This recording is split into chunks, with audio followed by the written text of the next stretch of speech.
नमस्ते दोस्तों, world is gold में आपका स्वागत। स्वास्थ्य संबंधी चर्चा में आज मैं आपको आयुर्वेदिक एक पेड़ जिसका नाम है फलाश। फलाश का पेड़ बहुत ही गुणकारी होता है। इसे डाक भी कहते हैं, हिंदी में इसे फलाश कहते हैं।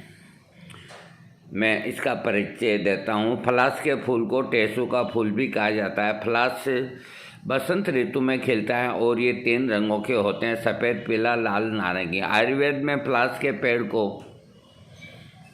अहम स्थान प्रदान किया गया है क्योंकि फलाश के बहुगुणी होने के कारण इसको कई तरह के बीमारियों के लिए औषधि के रूप में प्रयोग किया जाता है।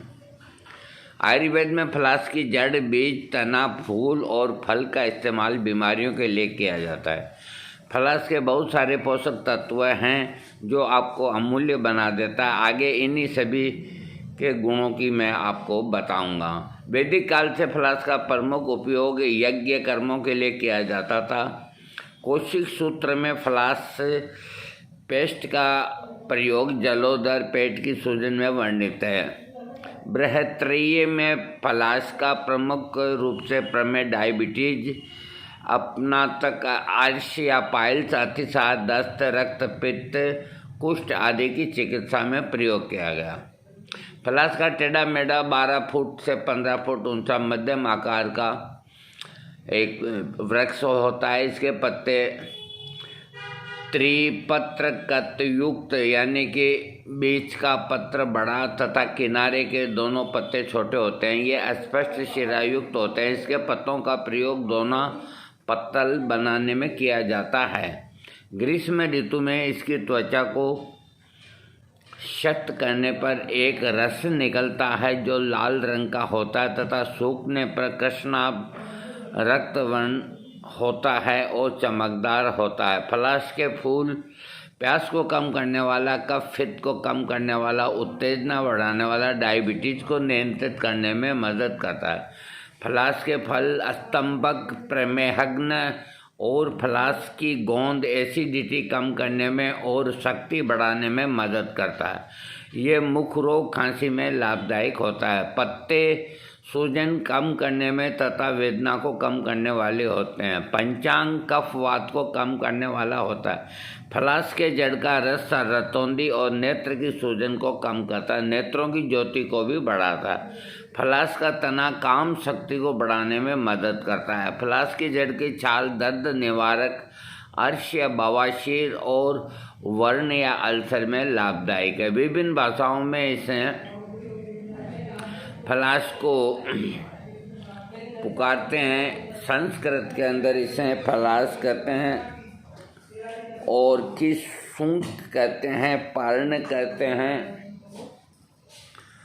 रक्त पुष्प कहते हैं, सार श्रेष्ठ और वाततोय और ब्रह्म वृक्ष के नाम से संस्कृत में पुकारा जाता है। हिंदी में डाक, फलाश, टेसू इस नाम से पुकारा जाता है। उर्दू में फलाश पापरा नाम से पुकारते हैं। उड़िया के अंदर पौलासो के नाम से और कन्नड़ में मोदुक के नाम से, गुजराती में खाखड़ा और तमिल में फलासू और तेलुगु में मोडुगा, बंगाली में फलासगास, नेपाली में फलासी, मराठी में फलस, मलयालम में किम सुकम और इंग्लिश में बाइस्टर टीक के नाम से इसको जाना जाता है। इसके लाभ फलाश के स्वास्थ्यवर्धक गुणों के आधार पर आयुर्वेद में इसका प्रयोग किया जाता है। किन किन बीमारियों में फ़ायदा होता है ये मैं आपको बताता हूँ। मोतियाबिंद में बहुत लाभदायक फलाश। मोतियाबिंद उम्र के बढ़ने के साथ मोतियाबिंद के समस्या से सभी वयस्क परेशान होने लगते हैं, लेकिन फलाश का प्रयोग इस तरह से करने पर आँख की बीमारियों के कष्ट को कम किया जा सकता है। फलाश की ताज़ी जड़ों का अर्क निकालकर एक एक बूंद आँखों में डालते रहने से मोतियाबिंद, रतौंधी इत्यादि सब प्रकार के आँखों के रोगों में राहत मिलती है।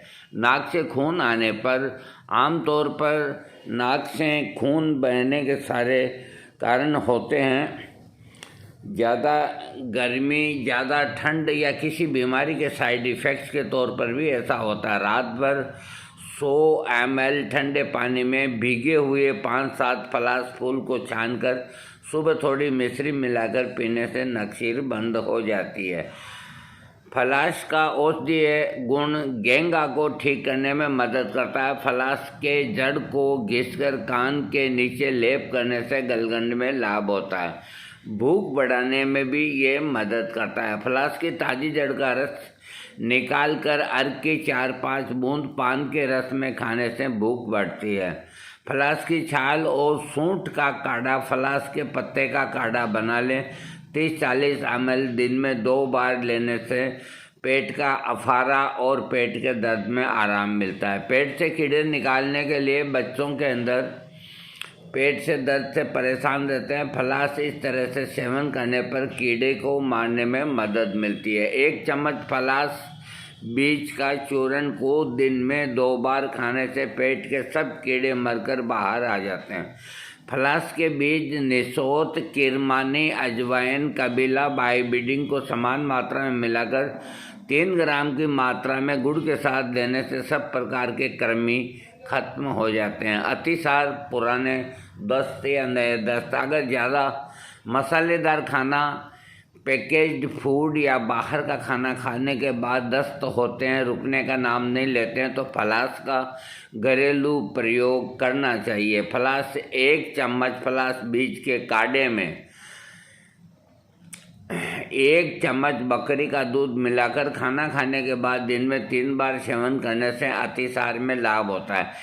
इस समय में बकरी का उबला हुआ ठंडा दूध और चावल भी लेना चाहिए। खूनी बवासीर के अंदर अगर ज़्यादा मसालेदार और तीखा खाने से अगर पाइल्स हो गया है तो इसको नज़रअंदाज किया गया तो स्थिति और ख़राब हो जाती है। उसमें फलाश का घरेलू प्रयोग लाभ करता है। 1 से 2 ग्राम फलाश पंचांग की भस्म को गुनगुने घी के साथ पिलाने से खूनी बवासीर में लाभ होता है। इसका कुछ दिन लगातार प्रयोग करने से मस्से सूख जाते हैं।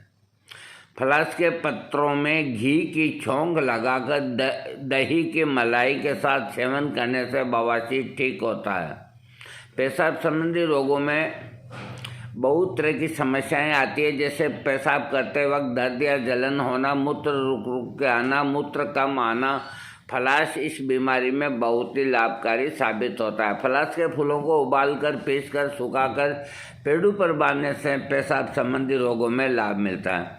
20 ग्राम फलाश के फूलों को रात भर 200 ml ठंडे पानी में भिगोकर सुबह थोड़ी मिश्री मिलाकर पीने से गुर्दे का दर्द और पेशाब के साथ रक्त का आना बंद होता है। फलाश की सूखी हुई कोंपलें, गोंद, छाल और फूलों को मिलाकर चूर्ण बना लेना चाहिए। इस चूर्ण में समान मात्रा में मिश्री मिलाकर 2-4 ग्राम चूर्ण प्रतिदिन दूध के साथ सुबह शाम सेवन करने से पेशाब संबंधी और पेशाब करने में कठिनाई आ रही है तो लाभ होता है।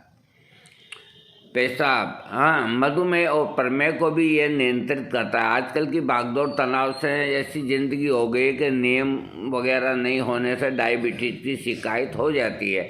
फलाश की कोंपलों को साया में सुखाकर कूट छानकर गुड़ मिलाकर 9 ग्राम की मात्रा में सुबह सेवन करने से प्रमेह में लाभ होता है। फलाश की जड़ों का रस निकालकर उस रस में 3 दिन तक गेहूं के दानों को भिगो दें। उसके बाद इन दानों को पीसकर हलवा बनवाकर खाने से प्रमेह, शीघ्र पतन और काम्य इंद्रियों का ढीला पड़ जाने से राहत मिलने में मदद करती है।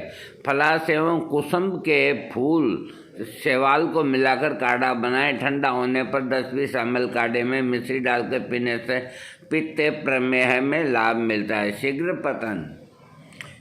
पतन, अंडकोश की सूजन। फलाश का औषधीय गुण अंडकोश की सूजन को कम करने में मदद करता है। फलाश के फूलों की फुलटिस बनाकर नाभि के नीचे बांधने से मूत्राशय संबंधी और अंडकोश में बांधने से अंडकोश की सूजन कम होती है। फलाश की छाल को पीसकर 4 ग्राम की मात्रा में लेकर पानी के साथ दिन में 2 बार पीने से अंड वृद्धि में लाभ मिलता है। फलास और औषधीय गुण प्राकृतिक गर्भ निरोधक जैसा काम करता है। 10 ग्राम फलास बीज, 20 ग्राम शहद और 10 ग्राम घी, इनको घोटकर इनमें रुई को भिगोकर बत्ती बनाकर स्त्री प्रसंग से 3 घंटे पहले योनि में रखने से गर्भधारण होता है। ये प्रयोग न करें। जोड़ों का दर्द कम करता है। अक्सर उम्र बढ़ने के साथ जोड़ों में दर्द होने की परेशानी होती है, लेकिन फलास का सेवन करने से इससे आराम मिलता है। फलास के बीजों को महीन पीसकर शहद के साथ मिलाकर दर्द वाले स्थान पर लेप करने से संधिवात आर्थराइटिस में लाभ होता है। ढाक के पत्तों की फुलटिस बांधने से 3 से 5 ग्राम फलास जड़ के छाल के चूर्ण को बनाकर उसको दूध के साथ पीने से भी बद्धगांठ में लाभ होता है।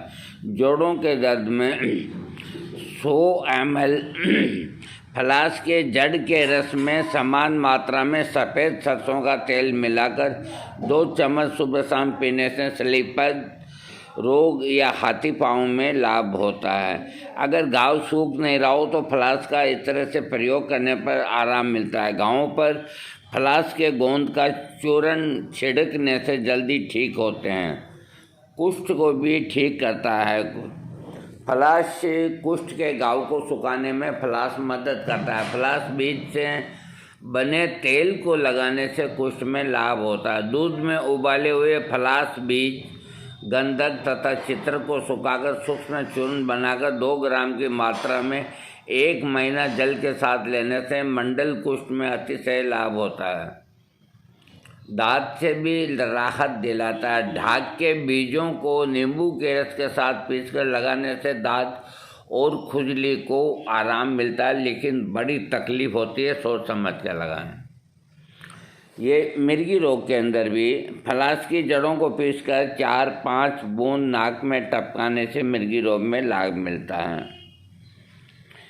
अम्ल द्रव्य से फलास पत्तों को पीसकर लेप करने से शरीर की दाह और जलन में लाभ मिलता है। शरीर में अगर सूजन है तो उसको कम करने के लिए फलास औषधीय गुण मदद करता है। ठंडे जल में पिसे हुए फलास बीज का लेप करने से सूजन कम होती है। फलास के फूलों की फुलटिस बांधने से भी सूजन कम होती है। काम शक्ति बढ़ाने में लाभदायक। आज की भागदौड़ और तनाव भरी जिंदगी ऐसी हो गई कि न खाने का नियम और न सोने का। सीधा असर काम शक्ति पर पड़ता है। 5-6 बूंद फलास मूल अर्क को दिन में 2 बार लेने से अनैच्छिक वीर्य स्राव रुकता है और काम शक्ति प्रबल होती है। 2 से 5 बूंद फलास बीज तेल को कामे इंद्रिय के ऊपर मालिश करने से कुछ ही दिनों में सब प्रकार की नपुंसकता दूर होती है, प्रबल काम शक्ति जागृत होती है। इसको दोबारा बोलता हूँ। 2 से 4 बूंद फलास का जो बीज होता है उसका जो तेल होता है, 2 से 4 बूंद इस तेल को लिंग की जो नली है उसके ऊपर सुपारी को छोड़ दें। ये लिखते हैं सेवन। सेवन का मतलब सुपारी को छोड़ दें। इसके 3 मिनट मसाज करने से कुछ ही दिनों में सब प्रकार की नपुंसकता दूर होती है और प्रबल काम शक्ति जागृत होती है। दोस्तों, फलास के बीजों का तेल किस तरह से प्राप्त किया जाएगा ये मैं आपको कुछ दिनों बाद बताऊंगा। अगर मैं इसमें कामयाब हो गया तो मैं आपको सूचित करूंगा, क्योंकि मेरी निगाह में अभी तक नहीं आया कि कहीं फलास के बीजों का जो तेल है कहीं बाज़ार में बिकता है या नहीं। मैं इसको कोशिश करके बहुत जल्दी आपको सूचित करूंगा। बिच्छू के काटने पर भी फलास का बीज का रस दूध के साथ पीसकर बिच्छू ने जहाँ काटा है वहाँ लेप करने से आराम मिलता है। फलास का जो उपयोगी भाग होता है, इसकी छाल, पत्ता, फूल, बीज, गोंद और जड़, ये सभी है जो आयुर्वेद में काम आते हैं। बीमारी के लिए फलास के सेवन और इस्तेमाल का तरीका पहले बता दिया। अगर आप किसी खास बीमारी के इलाज के लिए फलास का उपयोग कर रहे हैं तो आयुर्वेदिक चिकित्सक से लाभ लें। इसकी जो डोज होती है 2 से 3 ग्राम तो इसके चूरन की डोज होती है और 30 से 40 ml काढ़े की डोज होती है। फलास के पेड़ पूरे भारतवर्ष में मिलते हैं, हमारे यहाँ भी खूब हैं। देखो फलास का जो गोंद है वो भी बड़ी ताकतवर चीज़ है। इसमें आर्टिकल में गोंद के बारे में इतना नहीं लिखा, लेकिन गोंद बहुत ताकतवर होता है फलास का गोंद। और इसके पत्तों से थाली बनाते थे पहले, अब नहीं बनती, इसीलिए दुख पा रहे हैं लोग ज़्यादा। तो इसके पत्तों की थाली का महत्व ये था कि आदमी कम से कम फलास का सेवन न करे तो इसके पत्तों से बनी हुई थाली के ऊपर अन्न को रखेगा, लड्डू, मिठाई या पूड़ी या जो भी चीज़ है, सब्जी, तो उसके गुण उसके अंदर आएंगे तो कुछ तो शरीर को लाभ मिलेगा। कितना गहरा साइंस था और कितनी शुद्धता थी, वो सब जाने कहाँ चले गए। उसकी जगह न मालूम केमिकल से युक्त प्लास्टिक की ये थालियाँ बनती है, चमकदार, और सब उसके अंदर एक ही बहाव में बहते जा रहे हैं। अरे इन चीज़ों को क्यों छोड़ रहे हैं आप, जो कुदरती हैं। बड़े दुख की बात है, अब फलास के दोने पत्तल में मिठाई का खाना और ये जो बनती है गेहूं के आटे से, जिसे बोलते हैं हमारी भाषा में कत्थे और बाफला, इनका खाना फलास के पत्तों से बनी थाली के ऊपर और दोने के अंदर सब्जी, उसका एक टेस्ट ही अलग है, एक जायका ही अलग है। जब लोगों ने इसका प्रयोग ही नहीं किया और ये चमक दमक में खाया तो इनको क्या पता कि उनका क्या टेस्ट होता है। अपनी संस्कृति को भूलना नहीं चाहिए। और विज्ञान कहाँ है, विज्ञान वो मुझे पता नहीं, लेकिन जो भारतीय विज्ञान है वो कूट कूट के हर एक पेड़ पौधे का विज्ञान सबको आयुर्वेद ने दिया है। आंवले के नीचे रहना चाहिए, बड़ के नीचे रहना चाहिए, पीपल के नीचे रहना चाहिए, नीम के नीचे रहना चाहिए। ये आयुर्वेद में कूट कूट के भरा है और इसके पीछे बड़ा साइंस है। इनका लाभ उठाएं और वीडियो अच्छा लगे तो सब्सक्राइब करें। थैंक्स।